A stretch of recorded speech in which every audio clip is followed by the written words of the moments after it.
இயேசு கிறிஸ்துவின் நாமத்தினால் அன்பின் வாழ்த்துக்கள். ரெபெக்காளிடம் காணப்பட்ட நல்ல குணங்களை குறித்து நாம் பார்க்க போகிறோம்.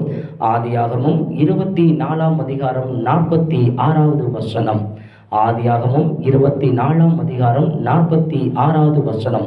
அவள் சீக்கிரமாய் தன் தோள் மேல் இருந்த குடத்தை இறக்கி, குடியும், உம்முடைய ஒட்டகங்களுக்கும் வார்ப்பேன் என்றாள். நான் குடித்தேன், ஒட்டகங்களுக்கும் பார்த்தாள்.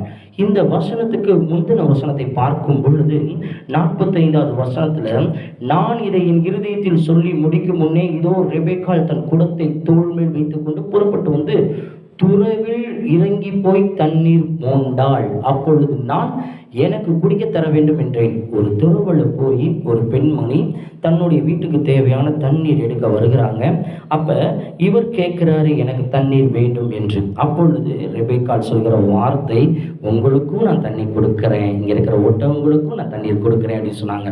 இந்த ஒரு காரியத்தை பார்க்கும் பொழுது ஒரு துறவுனா இறங்கி போய் அவங்கங்க தண்ணி மோக்கணும். இன்னைக்கு நம்மளுக்கு ஒரு மோட்டர் சுவிட்சு போட்டுட்டா டக்குன்னு தண்ணியை நம்ம ஃபில்லப் பண்ணிக்கிறோம்.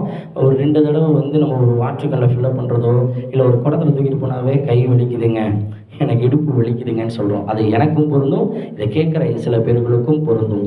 யாரையும் நம்ம குறை சொல்ல. ஆனால் இந்த ரெபெக்காள் அந்த மனிதருக்கும் கொடுத்துட்டு அந்த வாயில்லாத ஜீவன் ஒட்டகங்களுக்கும் தண்ணீர் வாக்குறாங்க. இதன் மூலமாய் அவங்க ஒரு கடின உழைப்பாளி என்றதை பார்க்க முடியும். ஒரு ஒட்டகம் ஒரே நேரத்தில் 200 லிட்டர் தண்ணி குடிக்கும் அப்படின்னு பார்த்தீங்கன்னா, இப்போ 10 ஒட்டகங்களுக்கு நீங்களே கனெக்ட் பண்ணி பார்த்துக்கொள்ளுங்களேன். அப்போ அது வரைக்கும் அந்த அம்மா துறவில் இறங்கி போய் தண்ணீரை மொண்டு மேலே வந்து கொடுக்கணும். அப்போ யாருக்கு முதலாவது அந்த மனிதருக்கு கொடுக்குறாங்க, அந்த அம்மா அந்த ஊற்ற ஐயா கையில் வச்சு குடிக்கிறாங்க. இப்போ ஒட்டகங்கள் கட்டி போட்டுட்டாங்க. அங்கே கட்டப்பட்ட இடத்துல ஒரு பெரிய ஒரு பாத்திரம் மாதிரியோ இல்லைன்னா ஒரு சிமெண்ட் தொட்டி மாதிரியோ ஏதோ ஒன்று வச்சுருப்பாங்க. தண்ணீர் தொட்டி கூட இருந்திருக்கும். இப்போ அதில் ஊற்றி அந்த ஒட்டகங்கள் குடிக்கிற வரைக்கும் இறங்கி இறங்கி இறங்கி இறங்கி போய் கொடுக்கணும். ஒரு ஒட்டகம் 200 லிட்டர் குடிக்கணும்னு நினச்சி பாருங்களேன். இப்போ 10 ஒட்டகங்களுக்கு அவங்க எவ்வளோ பொறுமையாக தண்ணீர் பார்த்துருப்பாங்க. அதனால தான் அவங்க ஒரு கடின உழைப்பாளி நம்ம சொல்கிறோம். அதே ஆதியாகமம் 24ஆம் அதிகாரத்தில் 20ஆம் வசனத்தை நம்ம பார்க்கும் பொழுது, சீக்கிரமாய் தன் குடத்து தண்ணீரை தொட்டியிலே ஊற்றிவிட்டு இன்னும் மொண்டு வர துறவண்டையில் போடி அவங்களுடைய ஒட்டங்களுக்கெல்லாம் மோண்டு வார்த்தாள்.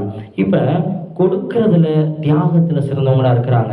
அதில் ஒரு சோர்வு ஏற்படலை. அவங்களுக்கும் கொடுத்துட்டு அடுத்த மிருக ஜீவனுக்கும் கொடுக்கணும்னு சொல்லிட்டு வேக வேகமாக கொடுத்துட்டு ஒரு உற்சாகத்தோடு போகிறாங்க. இப்போ கொடுக்கறதுல தியாகத்தில் அவங்க சிறந்தவங்களாய் காணப்படுகிறாங்க. ஆதியாகமம் 24ஆம் அதிகாரம் 65வது வசனத்தை பார்க்கும் பொழுது, ஊழியக்காரனை நோக்கி, அங்கே வெளியிலே நமக்கு எதிராக நடந்து வருகிற அந்த மனிதன் யார் என்று கேட்டாள். அவர்தான் என் எஜமானன் என்று ஊழியக்காரன் சொன்னான். அப்பொழுது அவள் ஒட்டகத்தை விட்டு இறங்கி முக்காடிட்டு கொண்டாள். இப்போ இந்த வசனத்தை பார்க்கும் பொழுது ஒரு ஸ்திரீயானவள் எப்படி இருக்குன்றத அவங்க அழகா செஞ்சு காமிச்சிட்டாங்க. தன்னுடைய மணவாளன், தன்னுடைய கணவர் வரும் பொழுது கனம் பண்ண வேண்டும் அப்படின்னு சொல்லிட்டு அழகா திருஷ்டாந்தமாய் அவங்க நம்மளுக்கு சொல்லியிருக்கிறாங்க. பெண்களுக்கும் சகோதரிமார்களுக்கும் அவங்க அழகா ஒரு திருஷ்டாந்தமான காரியத்தை சொல்லியிருக்காங்க. மணவாளனை கனம் பண்ணுகிறதை நாம் பார்க்க முடிகிறது. ஆதியாகமம் 25ஆம் அதிகாரத்தில் 22ஆம் வசனத்தை பார்க்கும் பொழுது, அவள் கர்ப்பத்திலே பிள்ளைகள் ஒன்றோடு ஒன்று மோதி கொண்டிருந்தன. அப்பொழுது அவள், இப்படியானால் எனக்கு எப்படியோ என்று சொல்லி கர்த்தரிடத்தில் விசாரிக்கும்படி போனாள். இப்போ தன்னுடைய கர்ப்பத்தில் பிள்ளைகள் அப்படியே 2 சண்டை போடுற மாதிரி உதைக்கிற மாதிரி இருக்கு. அப்போ உடனே அவர் மற்ற மனிதனை போய் நாடலை, தன் கணவனை நாடலை, மருத்துவச்சி நாடலை, தேவ சமூகத்தில் போய் உட்கார்ந்து ஜெபித்து இது என்ன ஏன் இப்படி சொல்லி விசாரிக்கிறாங்க. அப்போ ஜெபிக்கிறவங்களா இருக்கிறாங்க. தேவனுடைய வார்த்தை என்னன்னு கேட்கணும், தேவனுடைய ஆலோசனை வேணுன்ற ஒரு பெண்மணியா இருக்கிறாங்க. ஆதியாகமம் 24ஆம் அதிகாரம் 18வது வசனத்தை பார்க்கும் பொழுது, அதற்கு அவள், குடியும், என் ஆண்டவனே என்று சீக்கிரமாய் குடத்தை தன் கையில் இறக்கி கொண்டு அவனுக்கு குடிக்க கொடுத்தாள். இப்போ ஒரு பிரச்சனையில் அவங்க இருக்கிறாங்க. எப்படி அந்த ஐயாவுக்கு தாகம் எடுக்குது.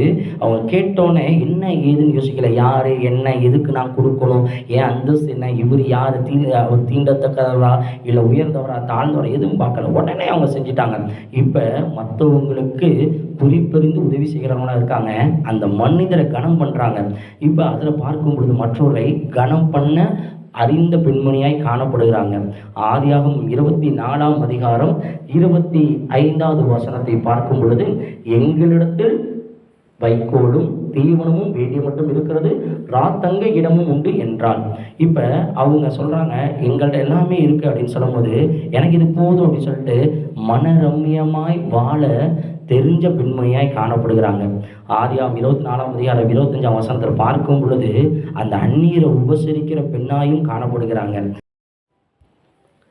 இப்போது ஆதியாகமம் 24ஆம் அதிகாரம் 67ஆம் வசனத்தை பார்க்கும் பொழுது, அப்பொழுது ஈசாக்கு ரெபெக்காளை தன் தாய் சாராளுடைய கூடாரத்துக்கு அழைத்து கொண்டு போய் அவளை தனக்கு மனைவியாக்கி கொண்டு அவளை நேசித்தான். ஈசாக்கு தன் தாய்க்காக கொண்டிருந்த துக்கம் நீங்கி ஆறுதல் அடைந்தான். இப்போ தன்னுடைய கணவனாகிய ஈசாக்கு ஒரு துக்கத்தோடு இருக்கிறாரு. அப்போ இந்த பெண்மணி புதுசாக அவங்களுடைய வாழ்க்கையை தொடங்க போகிறாங்க. அவங்க தன்னுடைய கணவனுடைய துக்கம் என்னன்னு தெரிஞ்சிருச்சு, அதை போக்குறாங்க. கணவனுடைய துக்கத்தை நீக்கி அவனுக்கு ஆறுதல் கொடுத்த பெண்மணியாக இருக்கிறாங்க. ஆதியாகமம் 27ஆம் அதிகாரம் 9வது வசனம் 31வது வசனத்தை பார்க்கும் பொழுது 9ஆம் வசனத்தை வாசிக்கிறோம். நீ ஆட்டு மந்தைக்கு போய் 2 நல்ல வெள்ளாட்டுக்குட்டிகளை கொண்டு வா, நான் அவைகளை உன் தகப்பனுக்கு பிரியமானபடி ருசியுள்ள பதார்த்தங்களாக சமைப்பேன்னு சொல்லி கொடுக்குறாங்க. அப்போ இந்த காரியத்தில் நம்ம நல்லா ஆழ்ந்து பார்க்க வேண்டும் என்றால், ருசியாக சமையல் செய்கிற பெண்ணாய் ரெபெக்காள் இருக்கிறாங்க. இப்போ ரெபெக்காள்கிட்ட காணப்பட்ட ஒரு 7 குணங்களை மறுபடியும் நம்ம பார்ப்போமா? கடின உழைப்பாளி, கொடுக்கறதுல தியாகத்தில் சிறந்தவங்க, மனவாளனை கனம் பண்ணவங்க, பிரச்சனை நேரத்தில் ஜெபிக்கிறவங்க, தெய்வ ஆலோசனையை கேட்டவங்க, மற்றவங்களை கனம் பண்ணவங்க, தன்னோட வாழ்க்கையில் மனரம்யமாய் வாழ தெரிஞ்சவங்க, அந்நியரை உபசரிக்கிறவங்க, கணவனுடைய துக்கத்தை நீக்கினவங்க, அந்த கணவனுக்கு ஆறுதலை கொடுத்தவங்க, ருசியான சமையல் செஞ்சவங்க. இப்படி 7 நற்குணங்கள் ரெபெக்காள்கிட்ட இருக்குது. இதை கேட்டுக்கொண்டிருக்கிற யாவருக்கும் ஆண்டவராகிய இயேசு கிறிஸ்து நாமத்தினால் வாழ்த்துக்களை தெரிவித்துக் கொள்ளுகிறோம். நாமும் நம்மளுடைய இருக்கிற சில தேவையற்ற குணங்களை நீக்கி நல்ல குணங்களினால் கர்த்தரையும் நம்மளை சார்ந்திருக்கிறவங்களையும் மகிமைப்படுத்துவோம். கர்த்தருடைய நாமம் மகிமைப்படுவதாக. ஆமென்.